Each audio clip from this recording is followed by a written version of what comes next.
Gosh, I'm trying to hold it in right now. The support's been overwhelming. Tickets for Nashville this week are nearly sold out.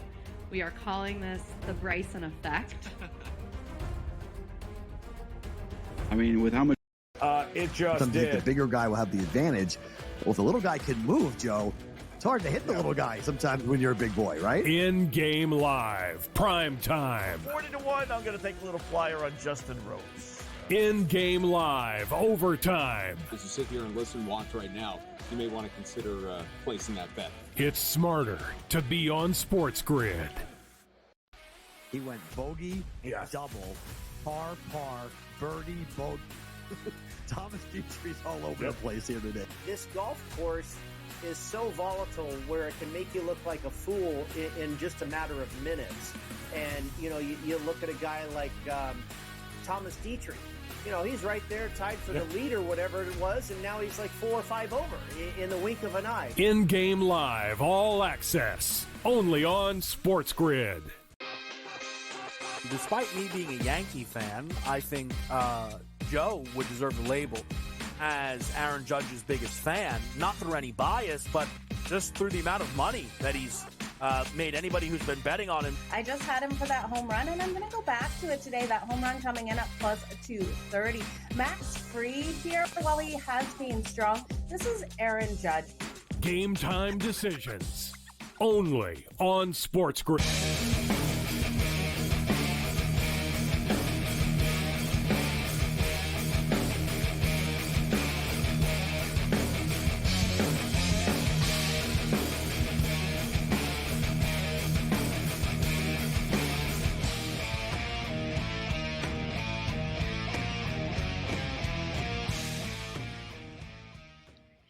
Let's roll. This is SportsRage. I am Gabriel Morency, the pimps, the players, the hustlers, the people that bustle them, and everybody else in between. The Thursday night throwdown has begun. We're doing this thing fully locked and loaded style tonight. Drew Martin Betts steps up and in and joins us. We got a lot of stuff to break down with Drew, one of the few Florida Panther fans celebrating the Stanley Cup championship. But we'll talk Major League Baseball, college football, and more with Drew Martin. Lou Gamblu steps up and in and joins us. UFC 303, Conor McGregor is not fighting against Michael Chandler, but we still have some badass fights on this card to break down. We'll get a head start on UFC 303 with Lou. To Rage Red Cam Stewart in the house this evening. Big card Julio. We talk Copa. We talk Euro. We talk more with Big card Julio. Rafael Esparza. Odds maker, handicapper, works and has worked both sides of the window, steps up and in and joins us this evening as well. But let's get started with what's going on here. And what hasn't started yet is the BC Lions are currently coming on the field right now as we speak. So you got a couple of minutes to get this bet in. The BC Lions host the Edmonton Elks Thursday Night Football in the CFL. Tough scheduling spot for the Edmonton Elks. They played Saturday night in Toronto on the East Coast. You know, now they're on the West Coast, so they play in Toronto on Saturday. They go back to Edmonton, and now they're in Vancouver tonight. It's a quick turnaround, 5 days for football, obviously, considering the travel that you throw into this thing as well. Bethel Thompson, the quarterback of the Edmonton Elks, was complaining about the schedule. And, you know, I think he's just aware that the BC Lions absolutely own the Edmonton Elks. Never a good sign when a quarterback of one of the teams is complaining about actually having to play the game. I think the fact that they're 0-3 probably has something to do with it. But good teams win and great teams cover.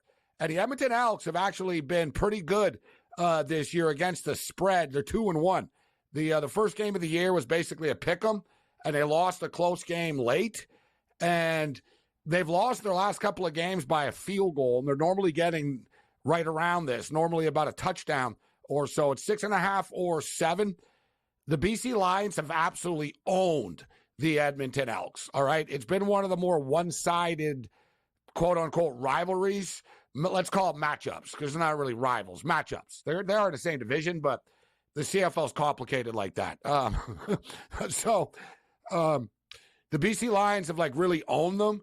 But if you'll notice BC this year, and obviously I know the BC Lions very well, if you look at BC this year, they hit the same number all the time. They get to like 26, 27, 28 points. They've never had an explosion yet. I almost get the feeling that tonight could be that explosion, although I think the point spread is a little bit high. We can't overlook past history of just like one beatdown and one blowout after another when these two teams play against each other. I don't think it's a blowout, but I think BC will end up covering the number, kind of like they did against Calgary. They played Calgary in their home opener. They were laying like 7.5. They won by 9, right? They're laying 6.5, 7 here. I think a similar situation, maybe a little bit more, 34-23 or something like that. Edmonton don't tap out. They backdoored one of the games and they traded points all night. So as far as the total is concerned, like I said, BC really hasn't had an explosive game yet. By their terms, they have a lot of injuries on offense, but I think tonight could be the night where they go up and down the field. So let's get into some. So basically, we told you guys we're giving you a side, a total, and a teaser for every game, which is pretty hardcore. And we've stayed true to our word so far. We're 23-14 coming into week 4. So we're up 9 games. I would say 9 units, but after the juice, it's a little less. But nevertheless, 23-14 to start the season. Tonight, we laid the points with the BC lines. BC minus 6.5. BC and Edmonton to go over the 53. It's up to 53 right now. It hit 53.5, but it's a 53. At a 7-point teaser, BC to win the game and over 46, essentially. We've got props. If you're hardcore, you still have time to click the props pretty quickly. And listen, BC have a pretty good, they go up and down the field. They rack up a lot of yards. They haven't put up 40 points yet in a game or anything like that, but they do put big numbers up. Vernon Adams is absolutely killing it. He's on pace for 6,000 yards this year. Normally his prop is around 300 yards, passing yards in a game. It's 314.5 tonight. Yeah, I don't love the number, but I was all right, I'm not going to sit here and get upset and watch him just hit one pass after another. BC do a lot of quick hit, dink and dunk stuff, so it kind of adds up. Let's go with our boy Justin McInnes, not Andrew McInnes, but Justin McInnes, over 5.5 receptions. Alexander Holland's been killing it this year for the BC Lions, over 6.5 receptions. Dylan Mitchell, wide receiver for the Edmonton Elks, over 4.5 receptions. And the running back for the BC Lions, they haven't really fully gotten him going yet, but he's a really good running back. And William Stanback, let's go Stanback over 71.5 yards. The Edmonton Elks give up 6 yards a carry on the ground. We're getting ready for kickoff right now. We got a WNBA game. Caitlin Clark and the Indiana Fever in Seattle in the Pacific Northwest to take on Jewel Lloyd and company in the Storm. Let's pull the trigger on the over here. They just tipped off. It just got started. I already bet the over 166. You're getting 163.5 right now, so you get a little bit better of a number. The Storm are laying 8.5 to the Fever. The Indiana Fever, Caitlin Clark's team, they're a serious over team. All right, they don't play defense very well. They're a young team.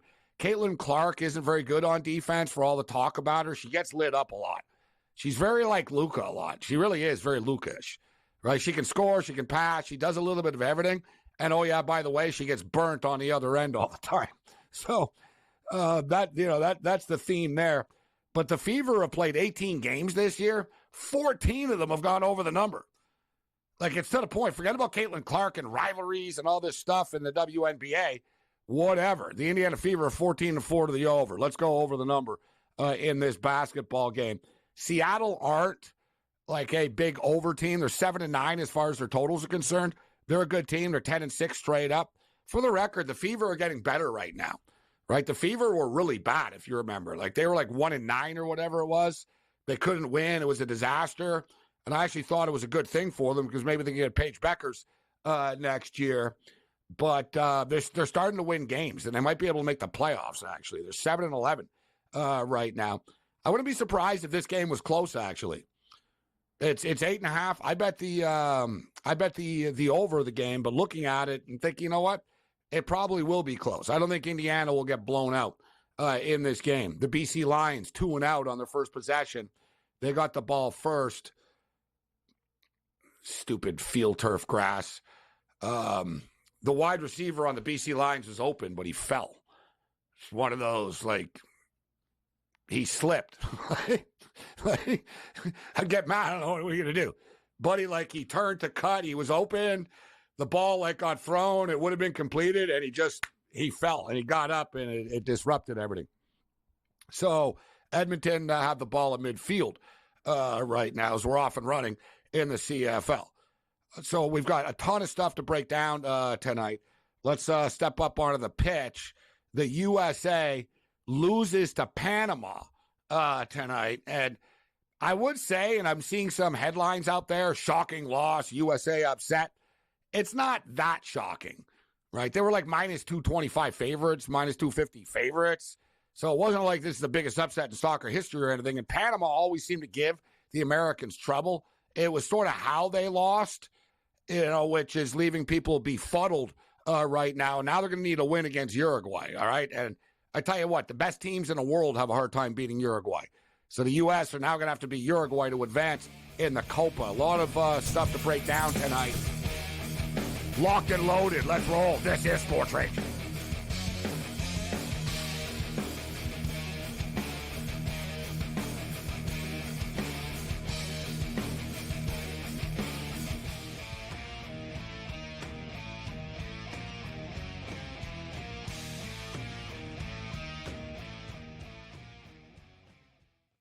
SportsGrid, your 24/7 sports wagering network.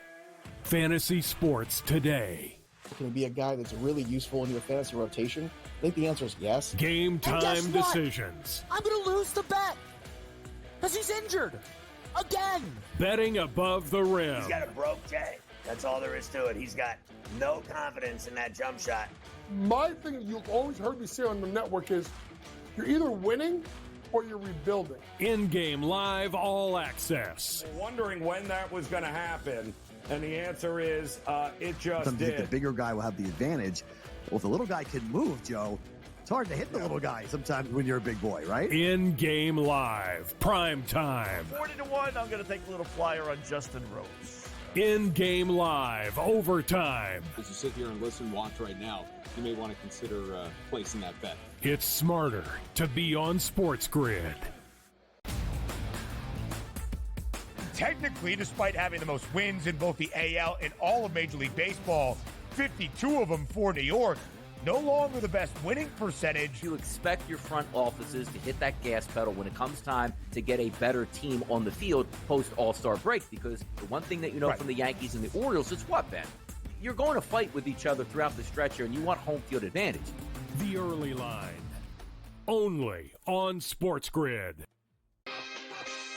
Despite me being a Yankee fan, I think Joe would deserve the label as Aaron Judge's biggest fan, not through any bias, but just through the amount of money that he's made anybody who's been betting on him. I just had him for that home run, and I'm going to go back to it today. That home run coming in at plus 230. Max Fried here, while he has been strong, this is Aaron Judge. Game time decisions, only on SportsGrid.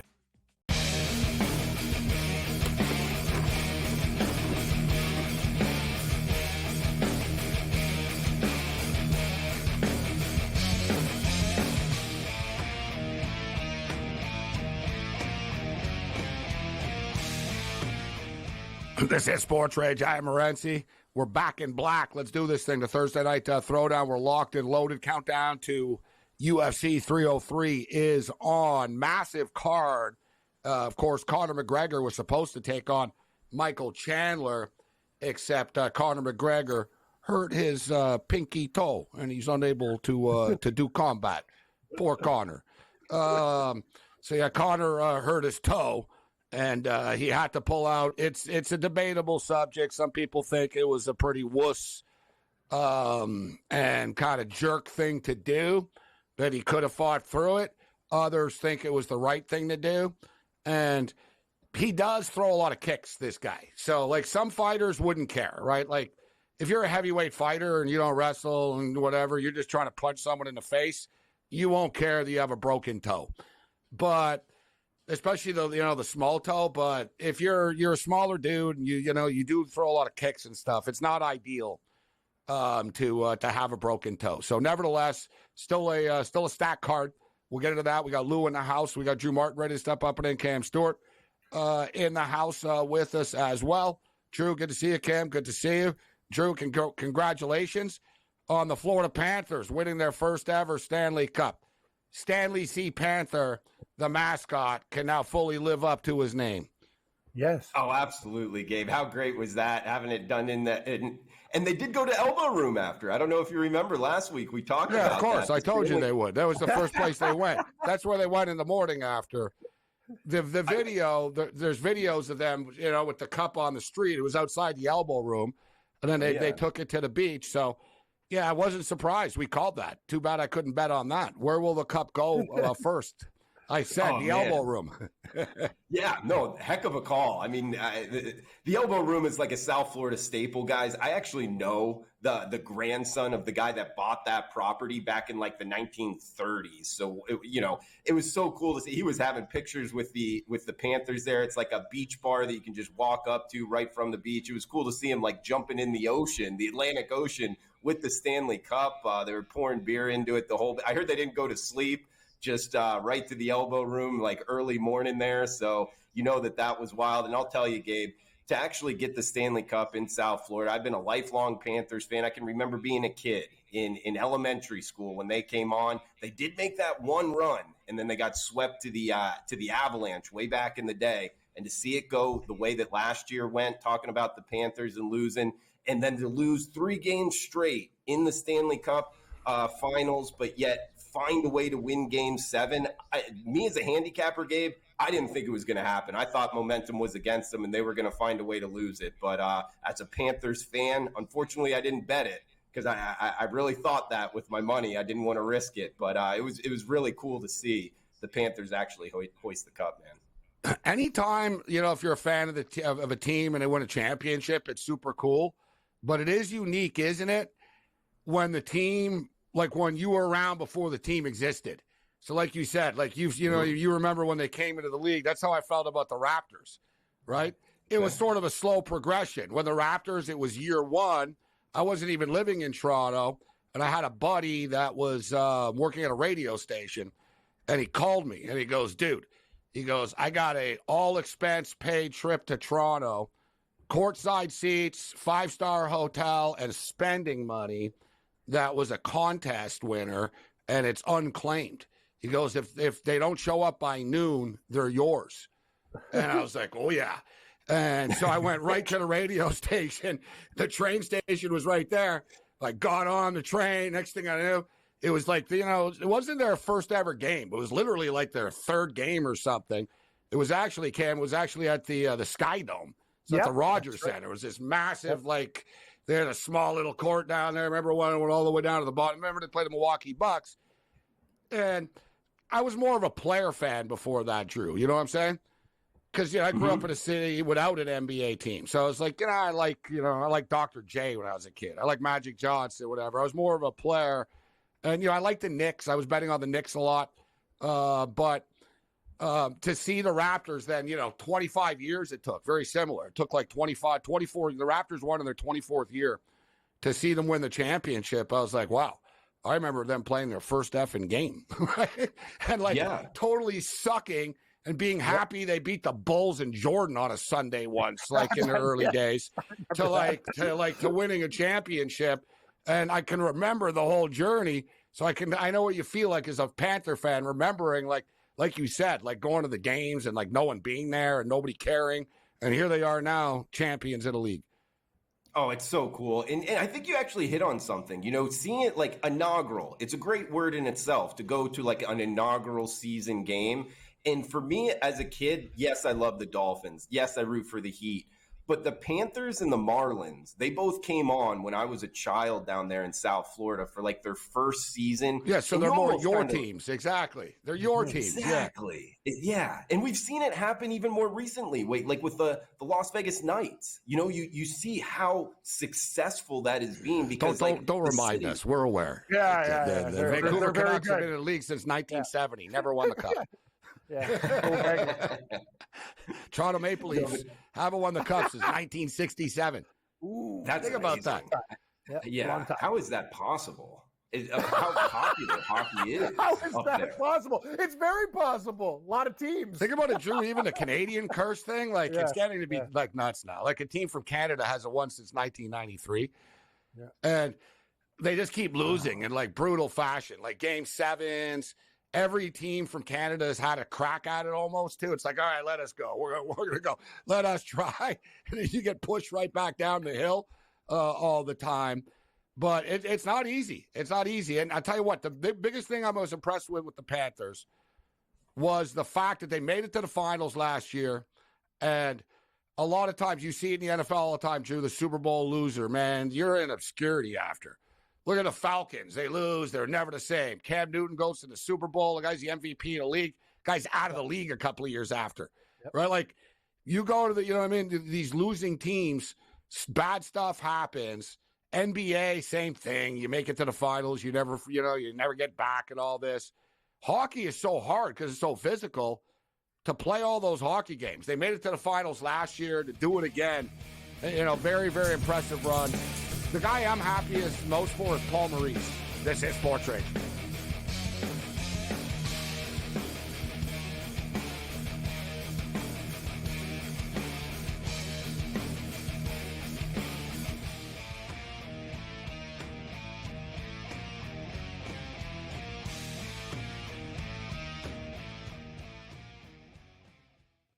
SportsGrid, your 24/7 sports wagering network. Fantasy sports today. Can it be a guy that's really useful in your fantasy rotation? I think the answer is yes. Game time decisions. I'm going to lose the bet because he's injured again. Betting above the rim. He's got a broke J. That's all there is to it. He's got no confidence in that jump shot. My thing you've always heard me say on the network is you're either winning or you're rebuilding. In-game live all access. Wondering when that was going to happen. And the answer is, it just Sometimes did. the bigger guy will have the advantage. Well, if the little guy can move, Joe, it's hard to hit the little guy sometimes when you're a big boy, right? In-game live, prime time. 40-1, I'm going to take a little flyer on Justin Rose. In-game live, overtime. As you sit here and listen, watch right now, you may want to consider placing that bet. It's smarter to be on SportsGrid.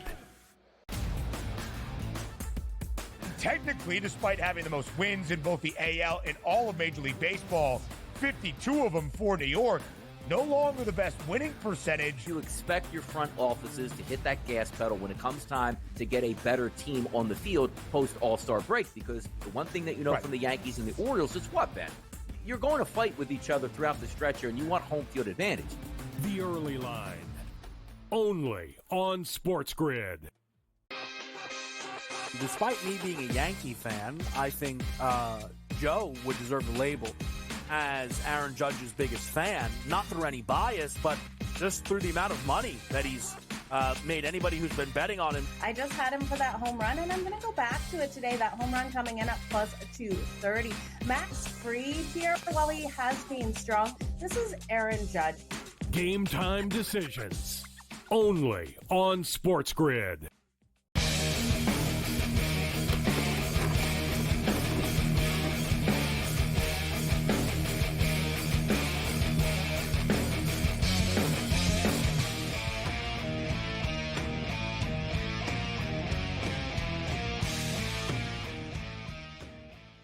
This is SportsRage. I am Gabriel Morency.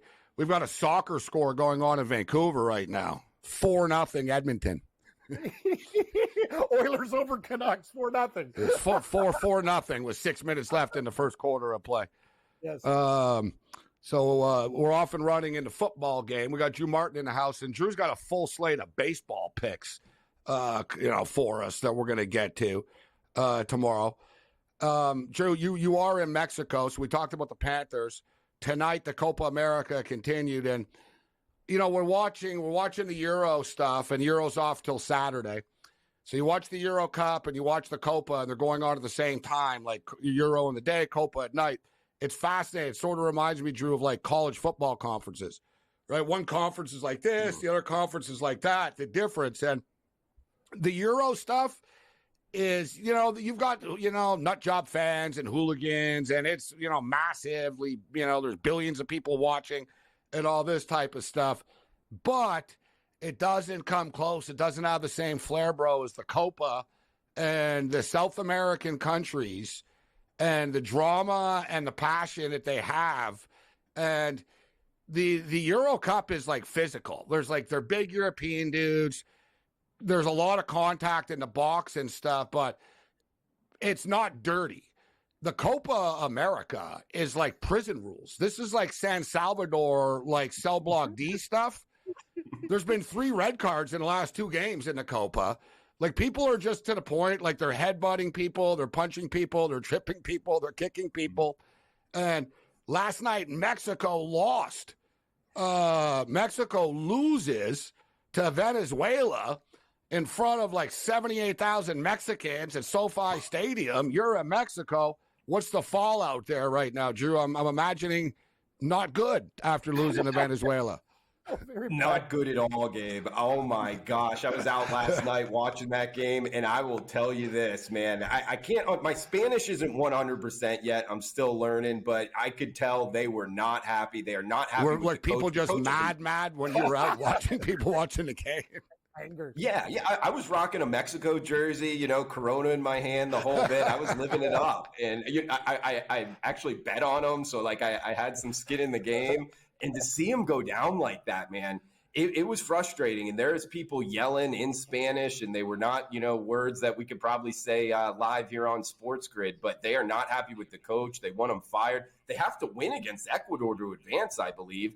And you know what else kind of showed me? There is a dichotomy between CONCACAF, Gabe, and the South American teams. Like, when you watch Venezuela, they're not one of the top teams in South America. And Mexico's won CONCACAF pretty much my whole lifetime. And Venezuela's going toe-to-toe with them and beating them. So, man, I don't know about the U.S. and Canada and Mexico if they're ever going to be able to make these deep runs in the World Cup, at least in the near future, because I just think talent-wise, South America, like you're talking, is just a little bit better. They really are. You can see it on the field. Good call. No, it's a great point. And look at like tonight, USA lost to Panama. Yep. Panama are an afterthought in the CONMEBOL stuff. You know what I mean? In South America, they're sort of like, oh, there's Panama. Somebody said the same thing.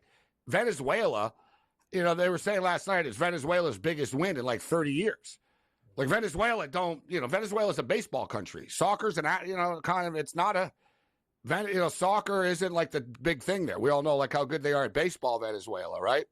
Yep. Soccer's an afterthought. And as you stated, Drew, I noticed that I told people this leading into the tournament when I saw Mexico play Uruguay, bro, in a friendly, in an exhibition. Awesome. And it was 3-0 Uruguay at the half, type of deal. And it was like, oh, like, same thing. Like, that's why, like, people don't realize how impressive it was that Canada beat Peru. People think, oh, it's just Peru, little country. It's like, no, man, Peru like freaking finished 4th in the last Gold Cup. Like, these guys are good. like it's just, there's a different level to it. And I tell you what, the common theme in soccer right now, though, is people want the coach fired, as you stated. So people in Mexico want the manager fired. Gareth Southgate in England's a dead man walking. And Berhalter, the American coach, who never should have been rehired in the first place, he's on the hot seat after tonight as well. Like, losing to Panama in Atlanta like that in front of 55,000 Americans. And by the way, Atlanta, you really sucked tonight. The crowd sucked. It was like just so like, it was just so quiet. Atlanta, you No, it was so quiet. It's like a Leaf game, Cam. Yeah, yes, good job, fans. Yeah. Everyone was just sitting there, like, on their phones, like, waiting for them to score. It's like, you gotta pull for them a bit. Like, you know what I mean? Come on.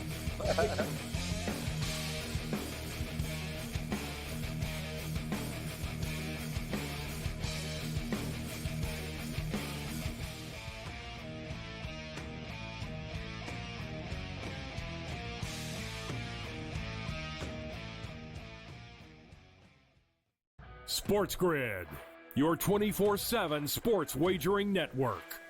Fantasy sports today. Can he be a guy that's really useful in your fantasy rotation? I think the answer is yes. Game And guess time what? decisions. I'm going to lose the bet because he's injured again. Betting above the rim. He's got a broke J. That's all there is to it. He's got no confidence in that jump shot. My thing you've always heard me say on the network is you're either winning or you're rebuilding. In-game live all access. Wondering when that was going to happen, and the answer is it just Sometimes did. the bigger guy will have the advantage. Well, if the little guy can move, Joe, it's hard to hit the little guy sometimes when you're a big boy, right? In-game live, prime time. 40-1, I'm going to take a little flyer on Justin Rose. In-game live, overtime. As you sit here and listen, watch right now, you may want to consider placing that bet. It's smarter to be on SportsGrid. Technically, despite having the most wins in both the AL and all of Major League Baseball, 52 of them for New York, no longer the best winning percentage. You expect your front offices to hit that gas pedal when it comes time to get a better team on the field post All-Star break, because the one thing that you know from the Yankees and the Orioles is what, Ben? You're going to fight with each other throughout the stretch here, and you want home field advantage. The early line, only on SportsGrid. Despite me being a Yankee fan, I think Joe would deserve the label as Aaron Judge's biggest fan, not through any bias, but just through the amount of money that he's made anybody who's been betting on him. I just had him for that home run, and I'm going to go back to it today. That home run coming in at plus 230. Max Fried here, while he has been strong, this is Aaron Judge. Game time decisions, only on SportsGrid.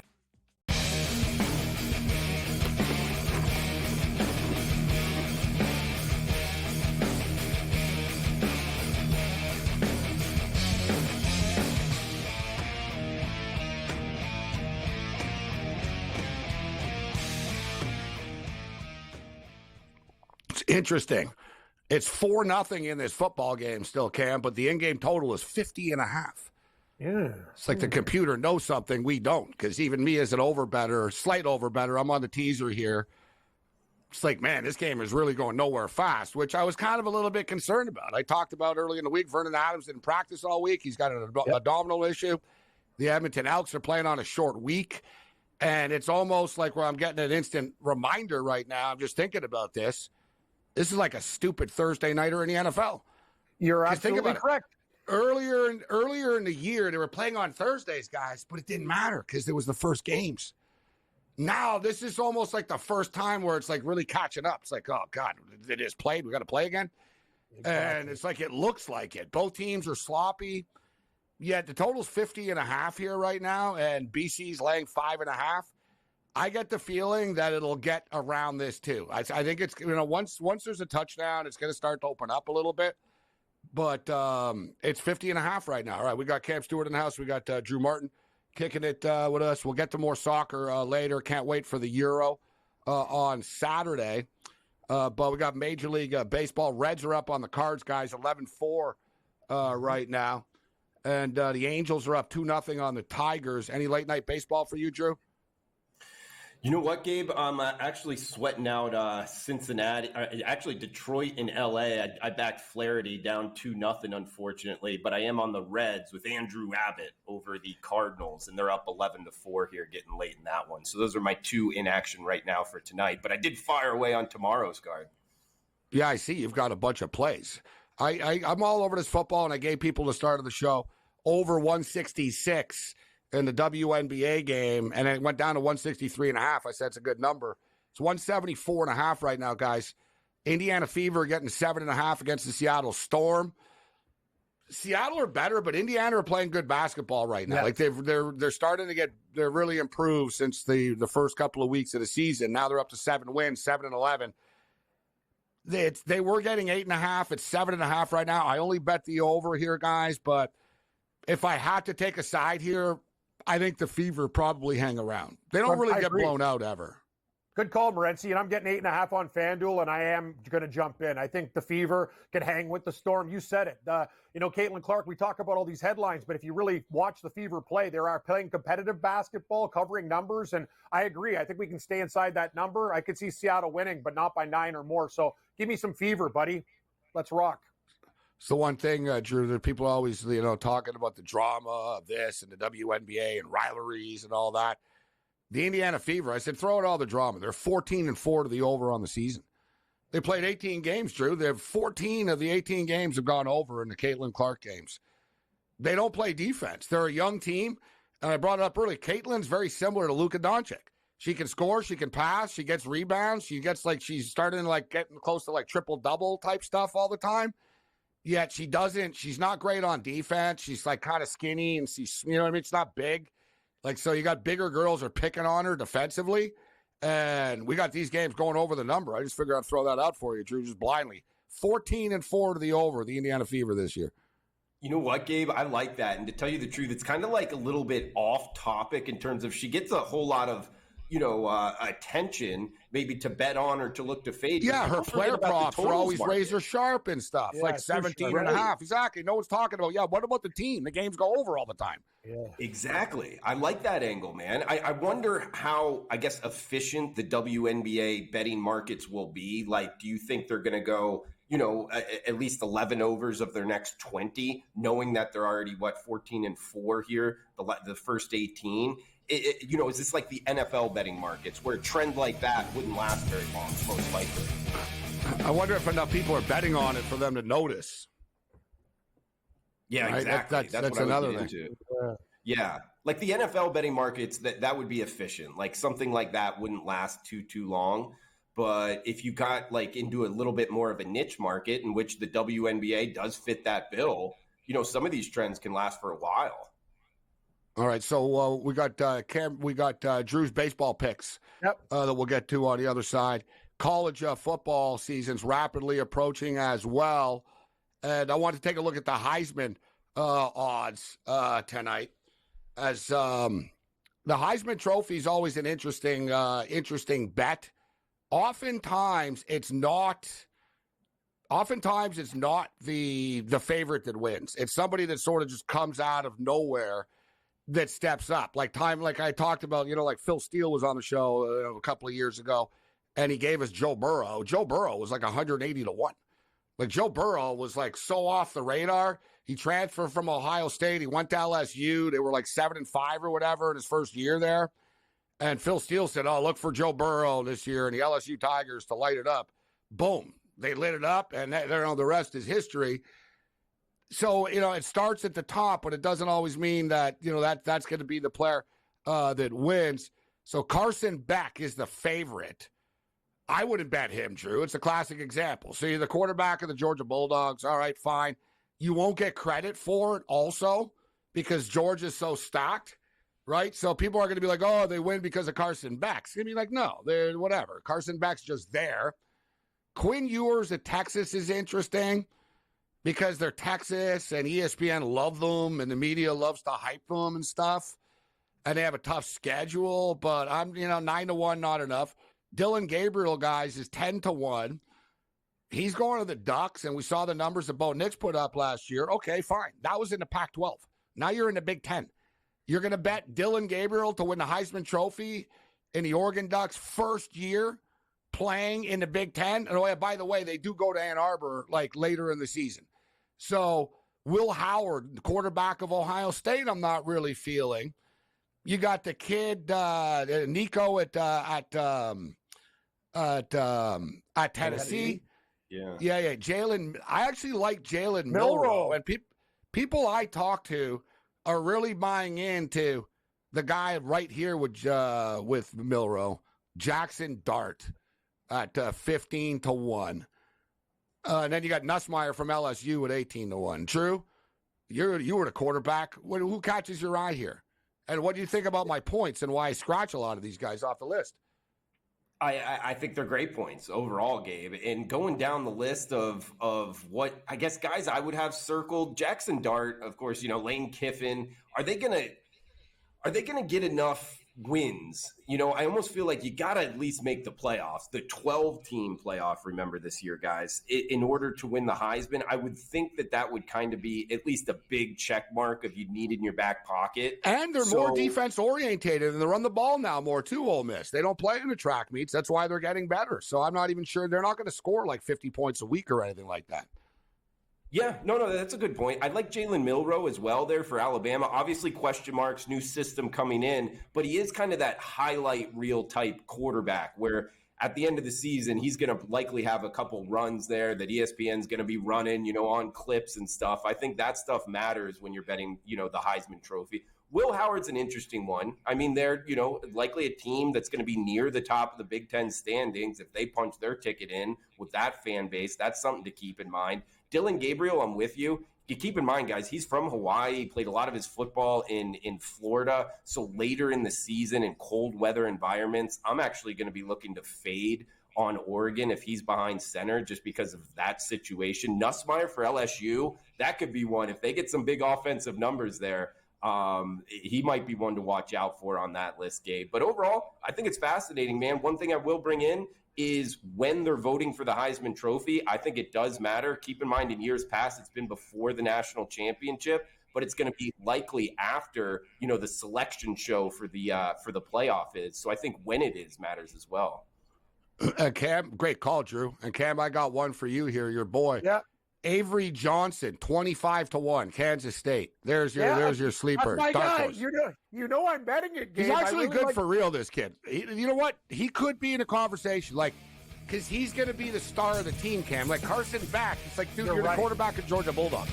Avery Johnson, it could be like, oh, you see that Avery kid? Like, you know what I mean?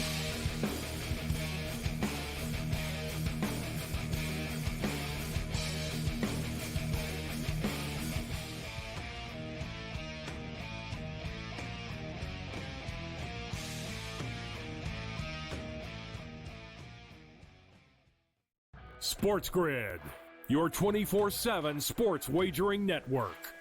Fantasy sports today.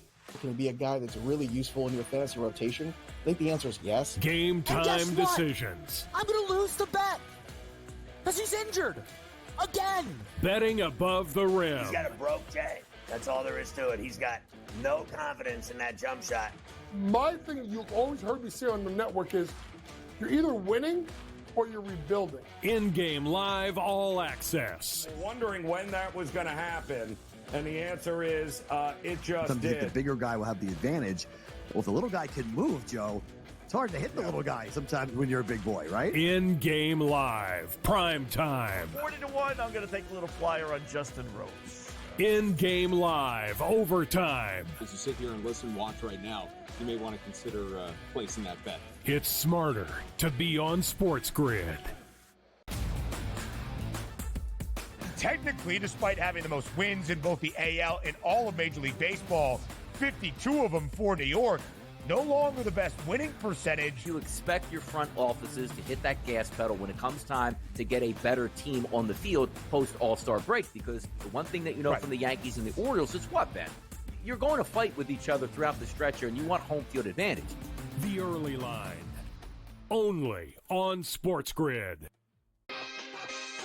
Despite me being a Yankee fan, I think Joe would deserve the label as Aaron Judge's biggest fan, not through any bias, but just through the amount of money that he's made anybody who's been betting on him. I just had him for that home run, and I'm going to go back to it today. That home run coming in at plus 230. Max Fried here, while he has been strong. This is Aaron Judge. Game time decisions, only on SportsGrid.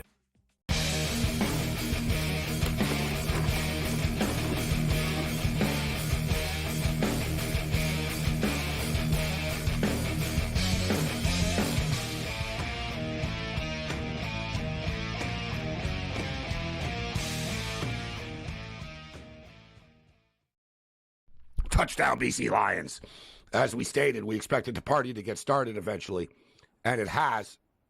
And that in-game total, 53.5. That's why computers are smart, right? Yeah. They're like, no, we're not budging, even though it's 4-0. Yeah. We're like, no, you guys can bet the under if you want. Yeah, he's stupid. Computer smart. Anyway, no, I still think that teaser hits though, Morency, 60.5. I got some wiggle room here. We're in the second I doubt it gets quarter. into the 60s. No, I think it's a middle job. I think this game has a lot of middling opportunities. Let's put it that way on both sides. So just looking at like some of the longer shots, because like I said, there's always, you know what I mean? There's always going to be a guy that's going to come out of nowhere. And I brought it up. I said, oh, Cam, the guy. Avery Johnson's the quarterback that came on last year for K-State. And you know, K-State don't have any star players. They don't have name guys or anything like that. So he'll get all the credit for every win. The defense could have 3 pick sixes, whatever. Quarterback. Hey, look at Avery Johnson. You know what I mean? Like he's gonna be the face of everything, so he's gonna get credit for it. And a lot of smart football people think K-State are a legitimate team this year. Like they can compete for the conference championship because of Avery. You know, he's a spark plug, this kid. He's just, you know, like you watch him play and you can just tell, yeah, this kid's special. You know who he is, you know, and hopefully he can stay out of trouble, but he's very Johnny Manziel-ish, actually, in college. Smaller dude, sort of running around, he's like a Sandlot kid, Drew, you know what I mean? Runs around, makes plays, deceptively fast because he's a white kid, you know what I mean, too? So, like, you know, he looks like a surfer type guy, you know what I mean? And then he's like, oh, he gets away from you. It's like, oh, man, this little bastard's faster than we thought. Like, you see linemen sort of missing him and stuff, right? He's slippery. Like, he gets away. Like, you know what I mean? Yeah, but the difference is now teams are going to know about him, right? They're going to be like, listen, they're going to watch which way this kid runs when stuff breaks down and stuff. But he's a good quarterback. 25-1. I tell you, he's a good quarterback, too. The Noah Fatita kid on Arizona. Very good quarterback. They're going into a conference. He's at 18-1, but not everyone can win. Cameron Ward, now with the Miami Hurricanes, is 20-1. Connor Wigman, Texas A&M. DJ with FSU's 25-1. I think he's going to be good. You know, guys, here's one. I don't know if the media will give him credit. Brady Cook, 25-1, quarterback of Missouri. He's got Luther Burden, the third back and wide receiver. They're loaded, Drew. To me, everyone's hyping up Ole Miss. Like Ole Miss, they're going to be ranked like 5 or 6 in the preseason polls when they come out. Missouri are going to check in like 11, 12-ish. I think Missouri are every bit as good as Ole Miss. I think Ole Miss are hyped because of Lane Kiffin. Missouri's got something special going on right now. They're loaded. Look at their losses in the last 2 years, guys. They lost to Georgia. Both Georgia games were within a touchdown. No one plays Georgia tough. They lost in a track meet to LSU in like the game's final seconds last year.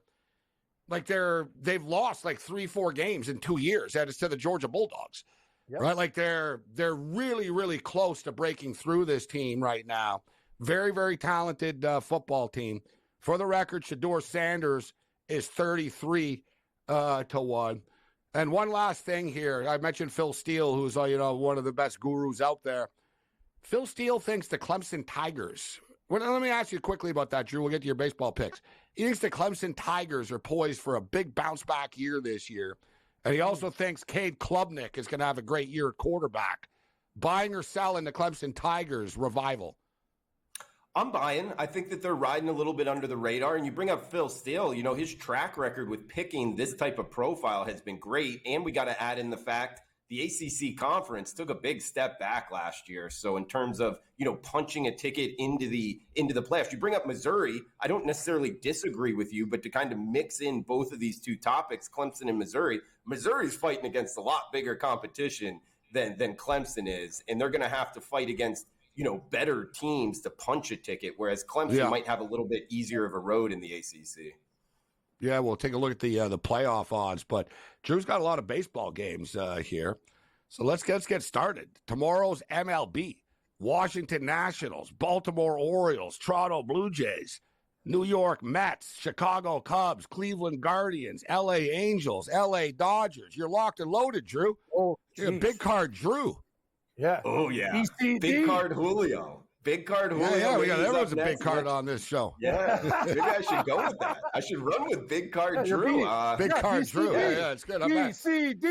BCD. Big card Drew. Let's go, baby. You got it. We give you a lot of good nicknames. You got Dog Track Drew. I love Stockbroker Dog Track Drew. Remember the Dog Track. This one? Drew looks as a Mexican Drew. He looks pretty slick, eh, Gabe? As a gringo walking into the bar. Drew's he lighting up the bars in Mexico, baby. Watch out there. Drew. Some of those senoritas down there. Very dangerous. Be careful. Oh, yeah. You better watch yourself. I'll tell you this though, Cam. I'd be worried. Not worried about talking to the senoritas. I'd be worried about Mr. Senior, like Mr. walking up and Senorita. not knowing, like I was talking to That's what I'm Senorita. Drew, that'd be my biggest thing there. I'd be like, man, yeah, she's still there, but you talk to her. Next thing you know, you're getting shanked in the parking lot. Like, That's you know what what I mean? I'm It's saying, like Gabe. talking to What the I wrong meant to- girls. Like, hey, what I I meant didn't to say was, know. he used Mr. Mexico uses Senorita as bait. Then he pops up and it gets stabby. Exactly. That's what I'm saying. I saw the craziest video, man. This is just random. It's 2 days. I saw the craziest video online. There's this dude making out with a girl in a bar. Yeah. And the girl just comes up to him and starts talking to him, and they start grabbing and making out and stuff. And the bartender says, "Hey, that's not a girl, eh?" And the guy goes, "What?" And he goes, "You're like the fourth or fifth person that they've made out with, and it's a girl, by the way." He goes, No, that's not true. And he got all, it was true, and he got all upset and stuff, but the dude was like with some other really bigger dudes.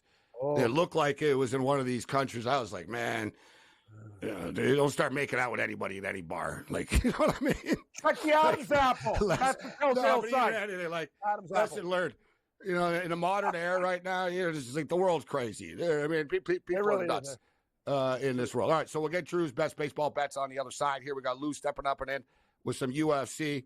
It's 10-4 for the BC Lions, 9.5 left in the second quarter.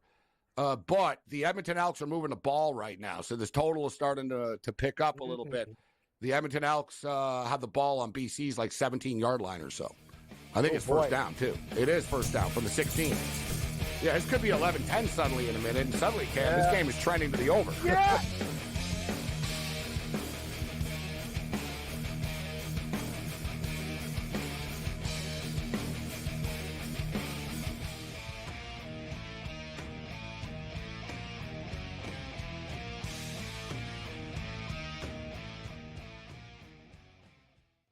SportsGrid, your 24/7 sports wagering network. Fantasy sports today. Can he be a guy that's really useful in your fantasy rotation? I think the answer is yes. Game And guess time what? decisions. I'm going to lose the bet because he's injured again. Betting above the rim. He's got a broke J. That's all there is to it. He's got no confidence in that jump shot. My thing you've always heard me say on the network is you're either winning or you're rebuilding. In-game live all access. Wondering when that was going to happen, and the answer is it just Sometimes you think did. the bigger guy will have the advantage. Well, if the little guy can move, Joe, it's hard to hit the little guy sometimes when you're a big boy, right? In-game live, prime time. 40-1, I'm going to take a little flyer on Justin Rose. In-game live, overtime. As you sit here and listen, watch right now, you may want to consider placing that bet. It's smarter to be on SportsGrid. Technically, despite having the most wins in both the AL and all of Major League Baseball, 52 of them for New York, no longer the best winning percentage. You expect your front offices to hit that gas pedal when it comes time to get a better team on the field post All-Star break, because the one thing that you know from the Yankees and the Orioles is what, Ben? You're going to fight with each other throughout the stretch here, and you want home field advantage. The early line, only on SportsGrid. Despite me being a Yankee fan, I think Joe would deserve the label as Aaron Judge's biggest fan, not through any bias, but just through the amount of money that he's made anybody who's been betting on him. I just had him for that home run, and I'm going to go back to it today. That home run coming in at plus 230. Max Fried here, while he has been strong, this is Aaron Judge. Game time decisions, only on SportsGrid.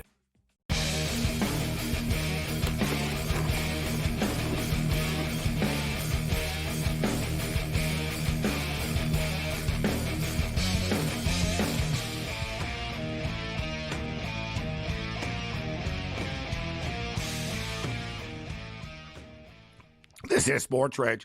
I am Morency. So the Edmonton Elks scored that touchdown we were talking about, and just like that, the total's 56.5. Slow down. And there's like 9 minutes left in the half, Cam. Like, imagine if BC just marched down the field here. Suddenly, it'll be like, oh, boy, this thing's like turning into a track meet for real. And really a lot is. of these CFL games have more scoring in the second half than the first half. That seems to be the theme in the CFL this year. where it's like the fourth quarters get crazy all the time. And it's been entertaining. All right, but let's get back to the baseball with Drew. Being the Dodger fan, Drew, so on your card tomorrow, I noticed you got the Dodgers. They're in the Bay Area tomorrow night. Logan Webb on the hill. I like your boldness here. Not afraid to fade a so-called ace. And listen, he's a stud, but similar to Kevin Gossman, he's a stud. He also loses every time he starts now. And Logan Webb's been hit pretty hard a couple of times, actually, Drew, in the last month. Yeah, he really has. He gave up 9 hits his last time out against the Cardinals, Gabe. And it leads me into I love looking at past performance against the lineup. And sure enough, he faced the Dodgers earlier this season. He didn't make it out of the 4th inning, giving up 5 earned. And he's up against Nakier for the Dodgers, just the 26-year-old second rounder out of East Tennessee State. 2.1 ERA on the season, 5 starts year to date. He's never given up more than 2 earned runs. How many times do we get to bet the Dodgers at this price tag? I mean, as low as -110 here. You know, I'm seeing -118. What at FanDuel? Number 1 lineup overall, bullpen edge as well. So I know it's in San Francisco, but I think this Dodgers number's short. Give me the Dodgers, -110. Oh, I can't disagree. That's my line. How are we not going to bet the Dodgers at this price? Yep. I did it every game against the White Sox. -115 in the first game, fine. Second game, I just put them in parlays because it was bigger. And then third game, it was -150. It closed out or whatever, and the Dodgers won again. So you're looking at the Angels as well. You had the Blue Jays on your card. Blue Jays are a streaky team. The Blue Jays are a type of team, and Cam knows this, being a Blue Jay fan. But the Blue Jays are the type of team where you'll give up on them. You'll be like, oh man, and then they'll win and they'll pull you back in. It'll sort of be like, oh man, maybe they're going on a run now, man. And then as soon as you believe it, they lose 4 in a row. You're like, oh, I'm done with this team. And then it rinses and repeats. But now they're showing a little fight here, Cam. They got Bichette back. You know what I mean? So they're showing some fight now. The Blue Jays are your buddy who's on his 5th marriage. Like you're back and forth. You just can't get it right. You know what I mean? And that's the thing is, but they are streaky. You said it. And Stroman, I was watching him tonight. The guy looked like he was half asleep in the dugout. I don't know what's going to be. Obviously, they're going to have a good night's sleep tonight. But Gabe, they raked against Boston at the end of that series. They're starting to, you know what? The key is Springer hit his first multi-home run game tonight. That's huge. And now all the stars, Guerrero had a huge night. That's how the Jays do it. Once their stars get together and they move the lineup. So, you know what, Drew? I like your pick. We're getting plus money. The Yankees are ice cold. They're cold as a freezer. Let's take a shot with the Jays to make it another win at plus money. Let's go. Absolutely, Cam. I mean, you bring up the Yankees, ice cold. What, losers of 7 of their last 8? And now the Jays over 500 at home. So having to head north of the border here for the Yankees after some big matchups that they've already had in a couple of their last series. Lastly here, guys, on the Yankees side of things, I haven't heard anybody talking about it, Gabe, but there's a lefty-righty dichotomy starting to rear its head here with this Yankees lineup. They're the number 1 hitting team against righties. So I'm not looking to fade the Yankees against righties, but against lefties, they're middle of the pack here, and they're up against Kikuchi. I like Kikuchi. You know, he's throwing 95, 96 miles per hour, 86 to 20 strikeout to walk ratio. When you put it up against Stroman has 40 walks already this season. Man, if you're putting that many runners on base, I like the Jays at the plus price. The home dog is barking in Rogers. Plus 100 right now. A team on your card here that I agree with as well. And, you know, I bet them twice against Baltimore. I won once, I lost once, but I won money because they were underdogs both times, and that's the Cleveland Guardians. Very fair price against the Kansas City Royals. This Guardian team is just, you got to bet on. Like, I'm trying to make it a daily reminder. I should put up like a Post-it note on my wall, actually. Don't forget to bet on the Guardians. Don't forget, like Cleveland. And I like Cleveland tomorrow with you, Drew. They'll win the series. And you know what I mean? If you're going to be a pick-em every game pretty much, I think they'll take at least 2 or 3 in KC. Yeah, this is the same profile as the Dodgers. I mean, we can get them as low as -116 here. And don't look now. I know the Yankees have the most wins, but actually win percentage-wise, the best win percentage is Cleveland. I like what you're talking about. When they're at this price tag, McKinsey's the 5th most profitable pitcher in MLB as well. They're 11-4 when he takes the hill. Marsh has given up 10 earned its last 2 starts going on the other side. Yeah, I think this number's short on the Guardians. Great stuff, Drew. Look forward to talking more college football and baseball as the summer goes on. Thanks for joining us, man. Take care, Drew.